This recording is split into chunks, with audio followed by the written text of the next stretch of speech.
If you're looking to start incorporating more functional training into your workouts, then you probably need an exercise that's easy and convenient and that offers tons of benefits. There are few exercises that fit this bill more than the single leg RDL, Romanian deadlift. This exercise can be performed anywhere with very minimal or even no equipment, and it'll not only prevent injury, it'll improve your athletic performance, it'll enhance your balance, it'll increase your mobility, and it can undo a lot of the negative effects of modern life. So stick with me, I'll show you how to do it and how to get the very most out of it. So as the name should hopefully make clear, the single leg RDL, Romanian deadlift, is a Romanian deadlift performed on a single leg. For those not clued in, the Romanian deadlift is a deadlift, except you keep your legs basically straight. There's a little bit of flexion in the knees, but you're not bending the knees in order to bend down and pick up the weight. You're keeping them straight, and then you're just hinging at the hips, and that's the important thing here, is a hip hinge movement. Usually this movement is performed holding a weight, often a kettlebell, in the contralateral. That means opposite hand to the one planted on the ground. Then what you're going to do is hip hinge so that you're bending forwards, keeping your back straight, however, leg kicking up behind you, the spare leg, and then you're just going to stand back up straight, and you're going to perform this for repetitions. So a few cues to performing this movement correctly. The first thing you want to do, and something that a lot of trainers forget to mention, is you need to take your top off. That goes without saying as far as I'm concerned. Then you want to stand with your feet mostly together, slight flexion in the knees, just a normal amount of flexion. You're not bending the knees, you're just not locking them out either. You want to take your weight on the side that you intend to use, with the leg normally on the contralateral side. So if you're going to have your right leg planted on the ground, which is doing the work, then you're going to hold it in your left hand. Then you simply, keeping it in front of you, hip hinge, letting that back leg move out normally behind you, and then stand back up. Now let's take a moment to talk about today's sponsor, Babel. So Babel is a language learning app that makes it extremely easy to, well, learn a language.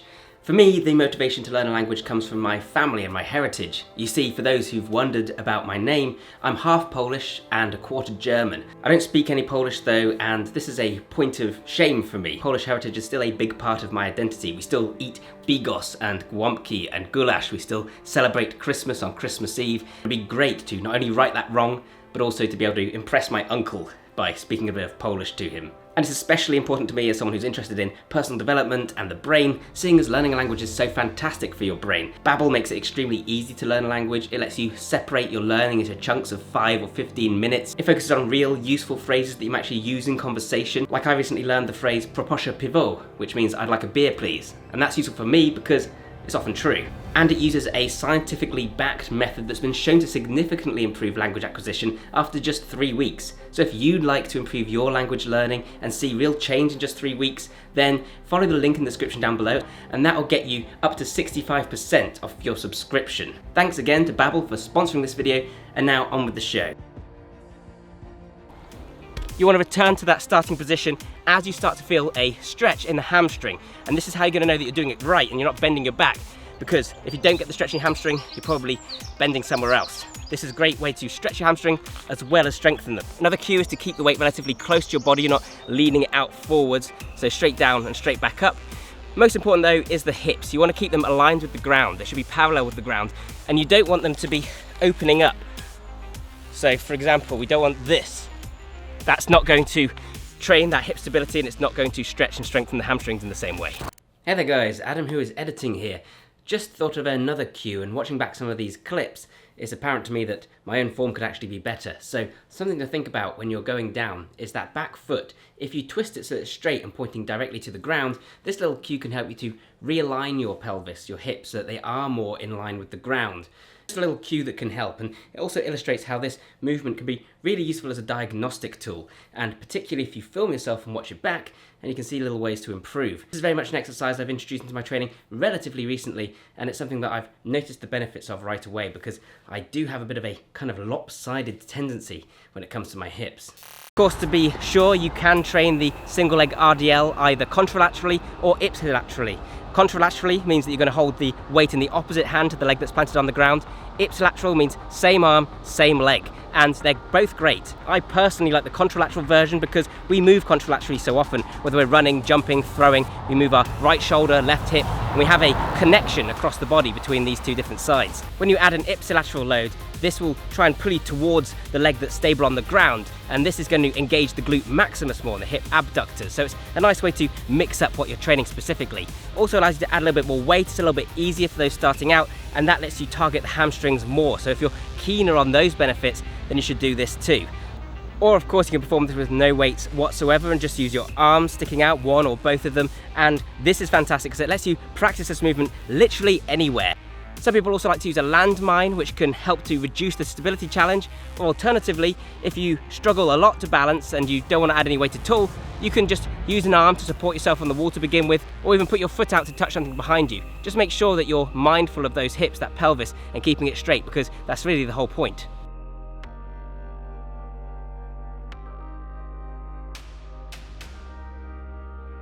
But why should we be training with the single leg RDL? What are the benefits? Well, first of all, the single leg RDL is of course fantastic for hip stabilization.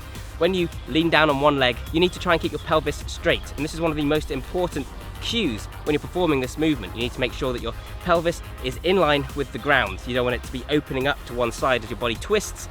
That's not really a single leg RDL. This then requires you to utilize the gluteus medius with the contralateral quadratus lumborum, which is a lot of big words. Basically, contralateral means on the other side, so you're utilizing that small muscle in the buttocks, in the glutes, along with the muscle that connects your spine to your pelvis. In other words, you're using muscles on either side of your body to keep your pelvis aligned as you bend down. And this is really important because this is the same stability you need when you're running, when you're jumping, when you do anything off of one leg. Whether you're throwing a roundhouse kick, as you age, developing strength and coordination in these muscles will help to prevent you from falling. If you're an athlete, having more stability in this area will mean that less energy is wasted. More of it is transferred into the ground, allowing you to spring off optimally and run as fast as possible for as long as possible. Training the quadratus lumborum can also help a lot of people dealing with back pain, and it's also really good for things like farmers' walks, particularly if you're loading it on one side. Building up those big muscles that are so often overlooked can help you to keep your core nice and rigid against force. Another really good reason to train with a single leg RDL is that it's a hip hinge movement. It teaches the hip hinge and then it trains and strengthens you in that pattern. So the hip hinge of course means that you're bending over, but instead of bending your back, you're instead keeping your back straight and hinging at the hips, hence the name. You can practice this by performing butt touches, where you stand against a wall or a tree or something, and then just try and move your butt backwards to touch the wall without moving anything else. That's a hip hinge. And this is what we should be doing when we bend over to pick something up off the ground. But of course, what a lot of us do is bend our spines, and that can lead to injury. Of course, it's okay to bend your spine from time to time, that's a whole different conversation, but the optimal movement most of the time is the hip hinge. So you want to train this. In order to hip hinge properly, you're also going to want to contract the glutes. If you don't feel it in your glutes, then you might not be using them properly. And I think this is a great movement to use following a set of barbell hip thrusters or perhaps a glute bridge. This way you can activate the glutes and then feel them working, and you should really tense them to push yourself forwards. And again, this helps you to drive power from the right place to prevent injury. The single leg RDL might seem like a bit of a silly movement if you're used to really heavy deadlifts, but by targeting the hamstring more and the stability of your hips, you can actually feel it with relatively light weight. It's surprising how much this burns the hamstrings the next day if you're not used to it, and you can also feel it in those hips, just like you'll really feel the Romanian deadlift itself in the hamstrings if you haven't done it a lot. Of course, you're also training your balance here, your vestibular system, your proprioception, and your ankle strength, and the strength in the muscles of your lower leg. This is of course again going to prevent you from twisting your ankle or injuring yourself, whether playing sports or just moving through life. Check out my video on ankle strength if you want to learn more about strengthening those muscles and preventing twisted ankles and falls. And we'll certainly be returning to balance again in the future soon.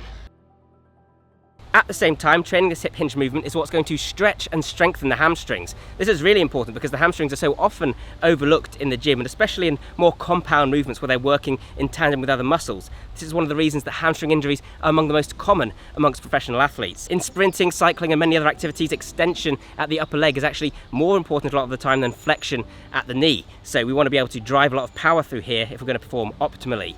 Stretching those hamstrings is also going to mean that you don't round your back when you bend over, which can eventually lead to injuries and problems. This is a fantastic way to restore that mobility that so many of us have lost from sitting at desk jobs all the time. And the great thing is, in terms of preventing back injuries, is that this is also directly training the spine, because you have to keep your spine straight against the weight that's hanging in front of you. To do this, of course, you're going to need the spinal erectors, but also the multifidus muscles, the rotators, and you're going to be using your core muscles in an anti-rotation capacity to prevent your torso from twisting, because that weight's just on one side. So you're doing all this at the same time to build a really stable, strong core and proper biomechanics, so the whole posterior chain. Thanks a ton for watching, guys. Hope you found this video useful and interesting. If you did, then please leave a like and share it around. That'd help me out immensely. Let me know in the comments down below whether you use the single leg RDL, do you prefer the contralateral one or the ipsilateral one? Do you prefer doing it with body weight or perhaps a barbell? Let me know. If you enjoy this type of training that looks at not only strength and aesthetics, but also things like balance, speed, mobility, even focus and brain power, then you might enjoy my ebook and training program, Super Functional Training 2.0, which is a program designed to build all those things all at once in the most efficient way possible. It comes with over 2 hours of video tutorial, an 80+ page ebook, and loads of extras. I'll leave a link to that in the description down below. Either way, thank you so much for watching this one, guys. I massively appreciate it, and I'll see you next time. Bye for now.